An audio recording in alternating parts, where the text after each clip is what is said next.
YouTube channel ಅನ್ನು ತಪ್ಪದೇ subscribe ಮಾಡಿ ಮತ್ತು ಬೆಲ್ ಐಕಾನ್ ಒತ್ತಿ. ನಮ್ಮ ಪ್ರತಿಧ್ವನಿ ಟಿವಿ ವರದಿಗೆ ಸ್ಪಂದಿಸಿ ಮಾನವೀಯತೆ ಮೆರೆದ ಬೆಳಗಿ ಶಾಸಕರಾದ ಶ್ರೀ ಜಿಟಿ ಪಾಟೀಲರು ಇದೇ ಶುಕ್ರವಾರದಂದು ಬೆಳಗಿ ನಗರದಲ್ಲಿ ಸಿಲಿಂಡರ್ ಸ್ಫೋಟಕದಲ್ಲಿ 7 ಜನ ಗಾಯಗೊಂಡಿರುವ ಗಾಯಾಳುಗಳ ಮನೆಗೆ ಇಂದು ಸ್ಥಳೀಯ ಶಾಸಕರಾದ ಶ್ರೀ ಜಿಟಿ ಪಾಟೀಲರು ಭೇಟಿಯಾಗಿ ಸಾಂತ್ವನ ಹೇಳಿ ಸರ್ಕಾರದಿಂದ ಪರಿಹಾರ ಕೊಡಿಸುವ ವ್ಯವಸ್ಥೆಯನ್ನು ಮಾಡುತ್ತೇವೆಂದು ಭರವಸೆ ನೀಡಿದರು.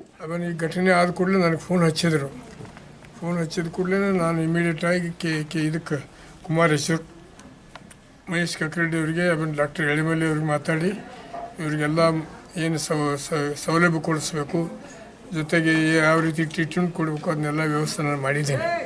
ಅದೊಂದು ಸಮಾಧಾನ ಇದೆ. ನಾನು ಊರಲ್ಲಿ ಇದ್ದಿದ್ದಿಲ್ಲ.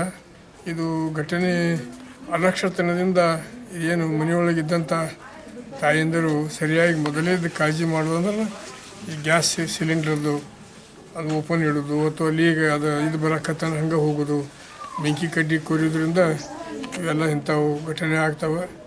ಅದಕ್ಕೆ ಹೆಣ್ಮಕ್ಳು ಸ್ವಲ್ಪ ಹುಷಾರಾಗಿ ಇರಬೇಕು. ಇದಕ್ಕೆ ಸರ್ಕಾರದ ಸೌಲಭ್ಯ ಏನೈತೆ ನೋಡಿಕೊಂಡು ಸರ್ಕಾರದ ಸೌಲಭ್ಯ ಕೊಡಿಸ್ಲಿಕ್ಕೆ ಪ್ರಾಮಾಣಿಕ ಪ್ರಯತ್ನ ಮಾಡ್ತೀನಿ. ಅಧಿಕಾರಿಗಳ ಜೊತೆ ಜಿಲ್ಲಾಧಿಕಾರಿಗಳು ಹಾಗೂ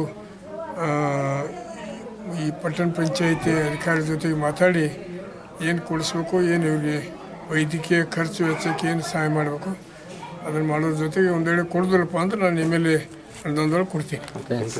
ಪರಿಹಾರ ನೀಡಲು ಸರ್ಕಾರ ವಿಳಂಬ ಮಾಡಿದ್ದಲ್ಲಿ ನನ್ನ ಶಾಸಕ ನಿಧಿಯಿಂದಾದರೂ ಸಹಾಯ ಮಾಡುತ್ತೇನೆಂದು ಭರವಸೆ ನೀಡಿದರು. ಇದೇ ಸಂದರ್ಭದಲ್ಲಿ ನಮ್ಮ ಹೆಣ್ಣು ಮಕ್ಕಳು ಕೂಡ ಅಷ್ಟೇ ಜಾಗೃತಿಯಿಂದ ಇರಬೇಕೆಂದು ಸಲಹೆ ನೀಡಿದರು.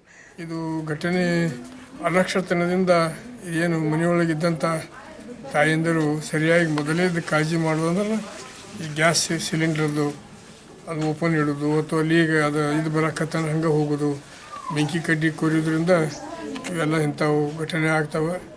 ಅದಕ್ಕೆ ಹೆಣ್ಮಕ್ಳು ಸ್ವಲ್ಪ ಹುಷಾರಾಗಿ ಇರಬೇಕು. ನಮ್ಮ ಪ್ರತಿಧ್ವನಿ ಟಿವಿಯ ಕರೆಗೆ ಸ್ಪಂದಿಸಿ ತಕ್ಷಣ ಕಾರ್ಯೋನ್ಮುಖರಾಗಿ ಗಾಯಾಳುಗಳಿಗೆ ಪರಿಹಾರದ ಆಶ್ವಾಸನೆ ನೀಡಿರುವ ಶಾಸಕರ ಶ್ರೀ ಜಿಟಿ ಪಾಟೀಲರಿಗೆ ನಮ್ಮ ಪ್ರತಿಧ್ವನಿ ಟಿವಿಯ ಎಂಡಿಯವರಾದ ಶ್ರೀ ವೆಂಕಟೇಶ್ ನ್ಯಾಮೇಗೌಡ ಅವರು ಧನ್ಯವಾದಗಳನ್ನು ತಿಳಿಸಿದರು. ವರದಿ ರಿಯಾಜ್ ಉತ್ತಾರ್ ಬೆಳಗಿ. ಪ್ರತಿಧ್ವನಿ ಯೂಟ್ಯೂಬ್ ಚಾನೆಲ್ ಅನ್ನು ತಪ್ಪದೇ ಸಬ್ಸ್ಕ್ರೈಬ್ ಮಾಡಿ ಮತ್ತು ಬೆಲ್ ಐಕಾನ್ ಒತ್ತಿ.